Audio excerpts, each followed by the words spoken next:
At dahil nga po sa isyong ito, nagkaroon ng change of leadership sa Kamara. Ano ang opinyon ng Makabayan Bloc dito? At sa inyong pananaw, ay makakatulong nga ba ito matapos madawit nga ang ilang kongresista sa anomalya? Well, ang change of leadership ay hindi indicative of a change in system.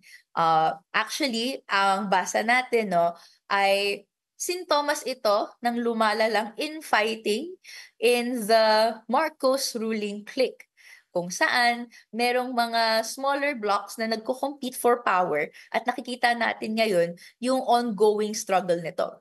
In fact, ito nga yung reason possibly kung bakit nasiwalat yung buong korupsyon na scandal, whereas na mga kaya ng mga iba't ibang mga nasa kapangyarihan na hindi to isiwalat.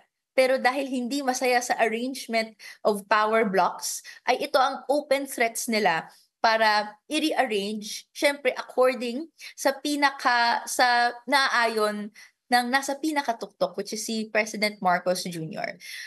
Sa atin, nangyari tong leadership change dahil napuwersa ang kanilang kamay, dahil hindi na matigil yung parami ng galit sa korupsyon at kailangan mukhang may shift, mukhang may pagbabago. Pero alalahanin natin na up until now, yung trilyones in corruption hindi pa natin natutukoy kung sino ang may lahat ng may pakana nito. Slowly pa lang natin na ilalabas. Ang pinaka-hottest nga na lumabas is dun sa Senate Blue Ribbon hearing kahapon, na i-reveal na ang 600 million pesos worth of flood control projects ay naipasok through unprogrammed appropriations. Finlag na po ito ng Makabayan Bloc noong 2023 pa na may unprecedented and exponential rise in unprogrammed appropriations. Ito ang ibig sabihin, yung mga dating bahagi ng budget na normally lalagyan ng budget, ilalaan nila sa unprogrammed, nasa waitlist, kumbaga, kung may nakuhang additional income, saka lang popondohan. Para mag-make way for insertions, congressional insertions na ang end of the day, ang magkikickback, ang magbe-benefit, politicians, DPWH officials, district engineers, etc.